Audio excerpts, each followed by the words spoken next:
Welcome back. So we left off talking about the Oso landslide. Uh, More on that in the assignment. That's what the assignment's all about. It's the Oso landslide. So kind of in summary, obviously mass wasting can do significant damage. In the U.S., 25 to 50 people are killed each year.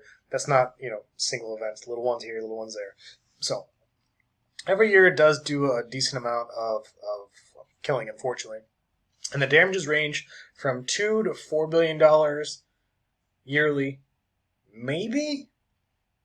Maybe? That's what that little asterisk is there for. The reason mass wasting costs around the country, they're not currently tracked or measured in any uniform way by any one agency. So this figure is probably likely to be an underestimate because there's no governmental agency that kind of just looks at all of this stuff or like defines what mass wasting is. There's no one really looking at it, but it's pretty important. Because why? It damages homes, roads, utilities, blocks streams, creates flooding. It hits people, it kills people, it buries people. But yet, there's no one looking at it. A famous example of a few people dying. Try to find something close to Arizona, but in Encinitas, right on the coast, right in California, in 2019, 3 people were killed. And so this is just to kind of show you, this can happen anywhere, especially if you're not expecting it. So just ride along. They were kind of hanging out on the beach for the day. I don't know if they were surfers specifically or they were just hanging out on the beach. And then there was just a rock fall in the cliff above them, and then fell on 3 people, just killed them, just right then there. Not much you can do. So it happens. But yeah, there's really no government agency that looks at all this data, so who knows? We talked a lot about the damage and fatalities. Are there benefits of mass wasting? Yeah, there can be. You can create new habitats. That does change habitats for new animal, new plant species. And does increase plant and animal diversity by creating new habitats. It can expose mineral resources. A landslide occurs, some rock fall occurs, any type of mass wasting occur, you could potentially expose some valuable minerals. Yeah,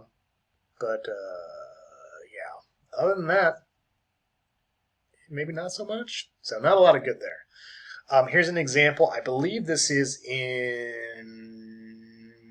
Puerto Rico. Oh shoot, I forget now. But in any case, along this small stream, 1, 2, 3 landslides occurred. What's that noise out there? Anyway, 3 landslides occurred and turned that stream into like 3 different little ponds, little lakes. So you're changing from a river, riparian environment to now a little lake or pond environment. So again, that can be a positive. So, can humans make mass wasting worse, and how so? You can probably answer that pretty easily. The answer is yes. So we increase the chances of mass wasting through expansion of urban areas, moving to places we probably shouldn't, building bigger, badder, deeper out transportation networks. So as we're making roads and rail lines and all this, going through places that we probably shouldn't. Yes, we're digging through and creating mines. Any of this stuff can help increase the likelihood of mass wasting. Most likely by making something too steep. Making a road along the side of a mountain, so I have to make it steep so I can make the road go on it. Or making steep mines, or pushing hill areas back to create areas where there's beautiful houses.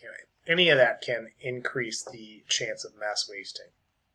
Changing the leveling of land surfaces again for roads, altering ground surface for different use. Maybe it had trees or something on it. We stripped it off to make something else.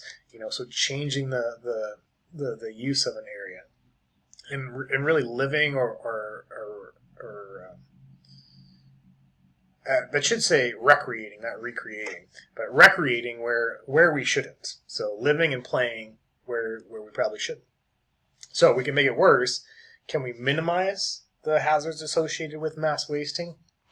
So humans can decrease the chance of mass wasting through building stabilizing structures. So we can build structures to stabilize areas where mass wasting could occur. Improve drainage. So instead of water seeping into the hill, seeping into the soil, kind of through little channels, diverting that water somewhere else away from slopes. To do so, though, and to minimize the hazards, it's necessary to identify first where's mass wasting likely to occur. Slopes. So design slopes of engineering structures to prevent them. So somehow alter the slope itself. Warn people, hey, don't play here, don't recreate here, don't live here. That last one's the hardest part. Control slides after they have started moving. So we can also build channels that if there was some sort of mass wasting event, instead of it going into like a neighborhood, building giant concrete canals that maybe catch that material and divert it away from any areas. But it's just best to avoid high-risk sites. That's the most preferable and least expensive. I mean, you can say that about all hazards. Don't live near a volcano. Well, that makes sense. Don't live where it's going to flood all the time. Yeah, that makes sense. Don't live where there's going to be landslides. Yeah, that makes sense. But then it just goes back to, well, not everyone has that option. So here are some ways to minimize mass wasting. So these are the kind of surface drainage. So instead of letting water pool up or soaking to the surface, by creating these little channels, you can actually divert some water away, out into a little stream or out into some flat area, so the water doesn't soak into that slope. Or applying stuff, actually just applying cement to the sides of slopes to help just keep all that stuff in place. That doesn't always work best, but I mean, at least you're trying to keep stuff there. Instead of creating, instead of having these just one big slope, so you can tell they built this road, but then they also had to engineer, instead of this one steep hill, they built these benches. So they built benches into the slope itself. That also would help minimize. You're creating these like little shelves to, instead of just one big slope, you're creating these little shelves to help carry the weight of what's above it. So, building a road, but then engineering the whole entire slope next to it. Building retaining walls to hold material back. You see that on the sides of roads or at the sides of highways if you've ever done any mountain driving, to help prevent any type of sliding to occur. And here's something that's pretty common. If you've ever driven on the I-17 up north to Flagstaff, from Phoenix to Flagstaff, every once in a while, and these are in other spots too, but this is just an example that I know of, but every once in a while, if you're the passenger and you're driving from Phoenix up to Flagstaff, just look off to the side when you're passing these what are called road cuts, where the construction of the road cut into the mountain or into the hill. They're called road cuts.